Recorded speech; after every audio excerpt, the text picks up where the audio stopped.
మీరు 3, 12, 21, 30 తేదీల్లో పుట్టారా? సో మీకు గురువు బలం ఎక్కువ. సో దేవతలు గురువు బృహస్పతి దీవెనల వల్ల చాలా తెలివైన వాళ్ళగా ఉంటారు. మీ సలహాలు పాటించిన వాళ్ళు ఖచ్చితంగా కోటీశ్వరులు అవుతారు. ఈ 3 సిరీస్ వాళ్ళకి తెలివి ఎక్కువ. గెలుపోటమల్ని సమానంగా స్వీకరిస్తారు. గెలుపు వచ్చిన పొంగిపోరు, ఓటమి వస్తే కృంగిపోరు. సో ఇక్కడ ఈ 3 సిరీస్లో పుట్టిన వాళ్ళకి ఫస్ట్ మ్యారేజెస్కి ఏది బాగుంటుంది? సో 3 సిరీస్ వాళ్ళకి 1 సిరీస్లో అంటే 1, 10, 19, 28లో పుట్టిన వాళ్ళకి అద్భుతంగా ఉంటుంది. తర్వాత 7 సిరీస్ 3 ముడులు వేసాక 7 అడుగులే కదా. సో 3 సిరీస్ బెస్ట్ ఫ్రెండ్ 7, 7, 16, 25 పుట్టిన వాళ్ళు. తర్వాత 3 సిరీస్కి 2 సిరీస్ కూడా బాగుంటుంది. సో 1 సిరీస్, 2 సిరీస్, 7 సిరీస్, ఈ 3 సిరీస్ వాళ్ళకి మ్యారేజెస్ అద్భుతంగా ఉంటాయి. సో ఏ నంబర్స్కి 3 సిరీస్కి మ్యారేజ్ చేసుకుంటే ఇబ్బందులు వస్తాయి?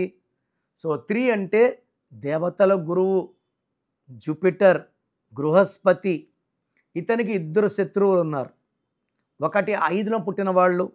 సో 5, 14, 23లో పుట్టిన వాళ్ళతో మ్యారేజ్ చేసుకోకూడదు. సెకండ్ వచ్చి 6, 15, 24. 6 అంటే శుక్రుడు, సకాల సుఖాలు ఇచ్చేది శుక్రుడు.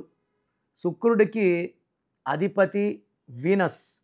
ఈ జూపిటర్కి వీనస్కి పడదు. 3 పువ్వులు 6 కాయలు కాదు ఇది. ఇది 6, 3 అంటే ధ్వంసం. సో 3లో పుట్టిన వాళ్ళు 6న పుట్టిన వాళ్ళు మ్యారేజ్ చేసుకుంటే కాపురంలో లేనిపోని కొట్లాట్లు, మనస్పర్ధలు, చిన్న విషయం పెద్దదైపోతుంది. 100% డైవర్స్ అయ్యే ఛాన్స్ ఉంది. సో పెళ్ళి అనేది 1 time festival. Date of birth wise చెప్తాను.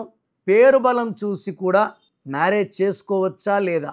సో నన్ను సంప్రదించి వివాహంలో ముందుకెళ్తే మీ మ్యారేజ్ లైఫ్లు అద్భుతంగా ఉంటాయి. సో ఆల్రెడీ మ్యారేజ్ చేసేసుకున్నారు అలాంటి వారు సొల్యూషన్స్ కోసం నన్ను వ్యక్తిగతంగా కలవండి. సో మీకు సమస్య ఏదైనా, సో హెల్త్ ప్రాబ్లం ఉన్నా, వెల్త్ ప్రాబ్లం ఉన్నా, రిలేషన్ ప్రాబ్లం ఉన్నా, ఫైనాన్షియల్ ప్రాబ్లం ఉన్నా, సో మీకు ఏ ప్రాబ్లం ఉన్నా సరే స్క్రీన్లో నంబర్స్ ఉన్నాయి. కాల్ చేసి నా అపాయింట్మెంట్ తీసుకోండి. 28 డేస్ హైదరాబాద్లో ఉంటాను. 1 day Kurnool, 1 day Tirupati. So try to meet me personally.